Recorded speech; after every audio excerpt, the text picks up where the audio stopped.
What's up everyone, it's Q from Retro Q Gaming, and this is going to be a weird video. It's probably going to last really long. That's a bit of a fair warning, although you'll see the actual timer on the video anyway before you clicked in. But anyway, I want to talk about Project Scorpio. For those of you who aren't familiar with it, Microsoft recently announced just at E3 the other day that they're essentially going to bring out another more powerful Xbox One, and it's currently in development and it's called Project Scorpio. Obviously, that's just a project name. Once it actually gets closer to release, it'll have a real, less stupid name. And yeah, it's just going to be like that, the whole thing anyway. So the big thing that they've announced for Project Scorpio is that it's going to have a significant amount of power.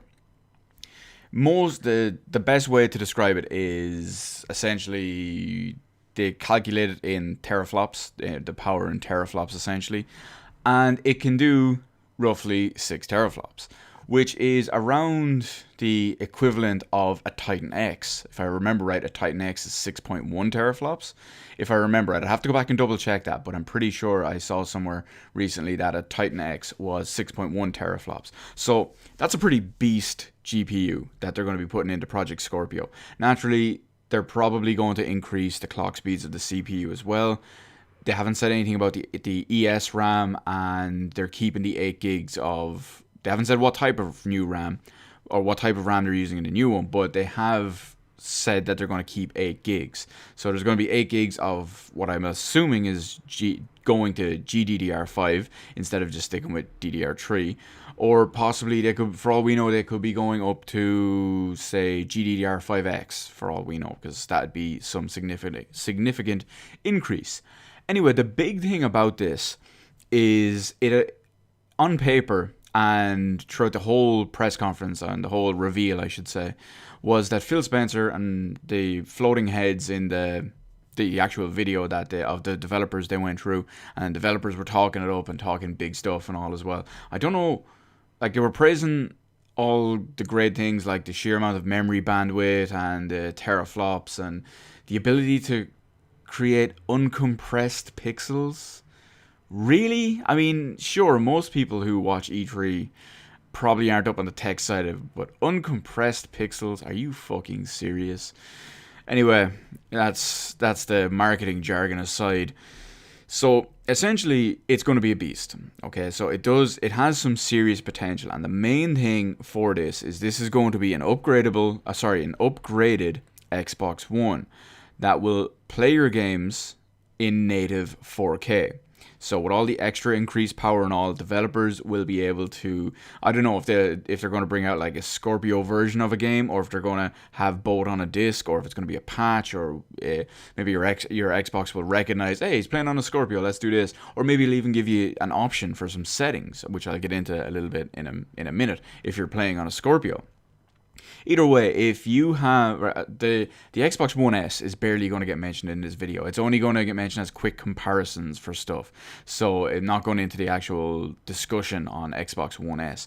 But what I will bring up is the fact that the original Xbox One does not have HDMI 2.0, so it can't do 4K video. Now, that's not 4K gaming. Obviously, it can't do that, but it can't do 4K video at all either. So it can't do 4K Netflix, it can't do 4K Amazon video, it can't do 4K file playback, anything like that. It can't do any of that stuff. So the Xbox One S can obviously do that because it's got a HDMI 2.0 port, but it has no proper improvements in GPU or CPU that will reflect an actual benefit in games, whereas the Project Scorpio is going to have that significant thing. One thing I will say, the Xbox One S will allow you to upscale games to 4K. If you have a 4K TV and you plug an Xbox One S into that, it will allow you to upscale the game to 4K. Naturally, it's all going to get a little bit blurry. The actual upscaler processor and software will actually kind of try to fill in the gaps like an upscaler should, but it's still not going to beat native 4K or native anything for that matter, simply because. Now, where it comes in strange is that Phil Spencer, I'm sure you've seen it everywhere, Phil Spencer has said that if you don't have a 4K TV, you won't get a benefit for Project Scorpio. And then he backtracked on that a little bit as well. So he was saying that you'll see a little bit of an increase, or you may see a little bit of an increase, but it's not the real thing we designed Project Scorpio for.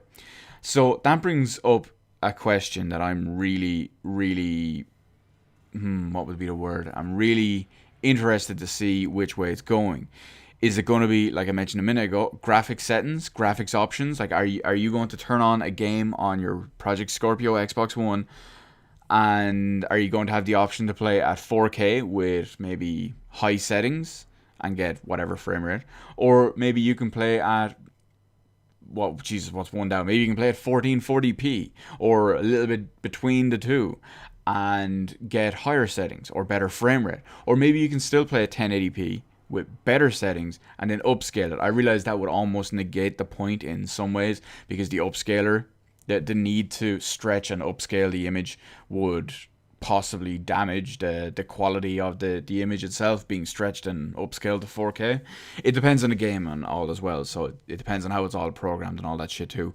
But the real thing that I'm curious about is not just what I was saying there a second ago, it's who gets to choose. Is it us? Is it the developers? Are the developers, because there's no, Phil said there's no exact mandate. They don't have to make a 4K game. They can make, the developer can make the choice to make it a lower resolution, be it 1080p with maximum settings to get 60 FPS. Will they go with a dynamic one somewhere in the middle, maybe caps out at 4K at like easy scenes to render, and then drop down a little bit between, some of the renderer in between there if action starts to heat up a bit, in order to keep frame rate or a semi-high resolution with whatever frame rate and whatever settings? Is it going to go all Forza and adjust a bunch of settings on the fly? I should actually just clarify that really quick. Forza Apex Edition on PC, it has a dynamic setting where it will actually adjust your graphics options on the fly if you allow it, to keep a frame rate rather than, frames be all over the place and all that. So that's, there's a lot of questions out there as well. But are we going to be at the mercy of the developers, which is what really comes to the forefront of my mind in the question? Am I going to be buying an Xbox One Scorpio and then deciding, hey, I bought a new 4K TV, so let's go play some 4K games, and then I turn it on and everything is a 1080p game running at 60 FPS with maximum settings, and then just upscale to 4K? I realize with everything they've said, and the whole idea behind Scorpio is that it can natively render good 4K gaming. We'll see how that goes. That's a whole other story.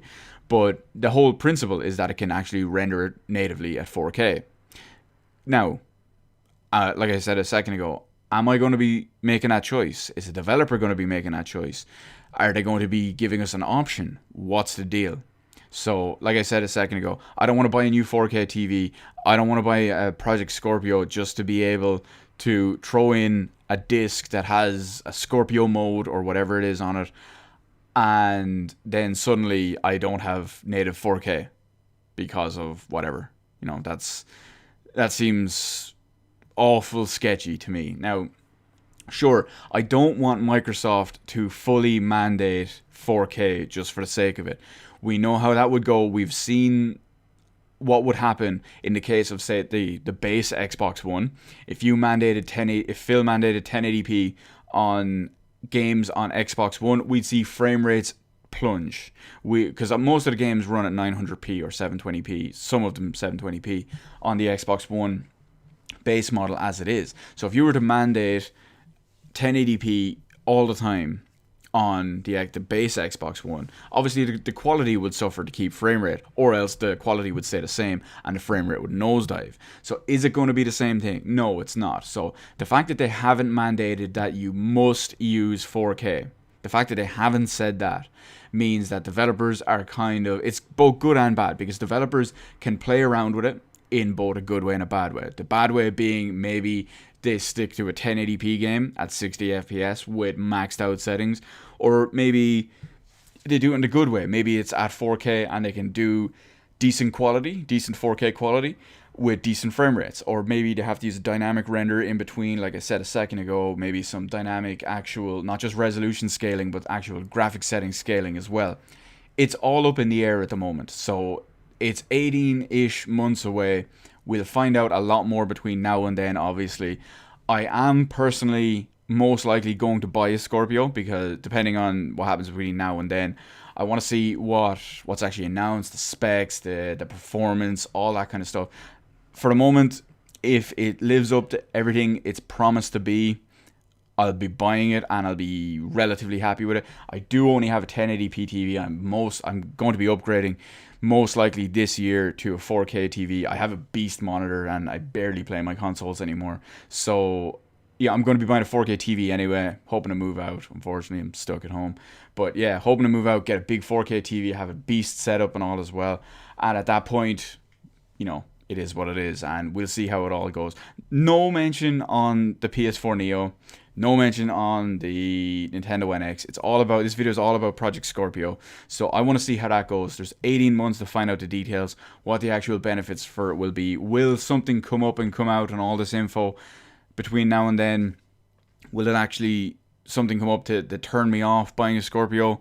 I don't know. We'll see how it goes. It's, like I said, it's nearly 2 years away at this point. They reckon it's going to release at holiday 2017, so you're probably looking October, November of next year. I doubt they'd wait till December because that's just too close to Christmas. Whereas if you put it out in October, November, there's plenty of time to, say, manufacture a few more because stocks will most likely inevitably sell out instantly. So we'll see how it goes anyway. And yeah, I'm curious to see how that'll go, at least in the long run as well. I might even have to buy a new capture card, one that will actually do 4K, simply because, well, I think Elgato do a PCIe 1X HDMI in and out with 2.0.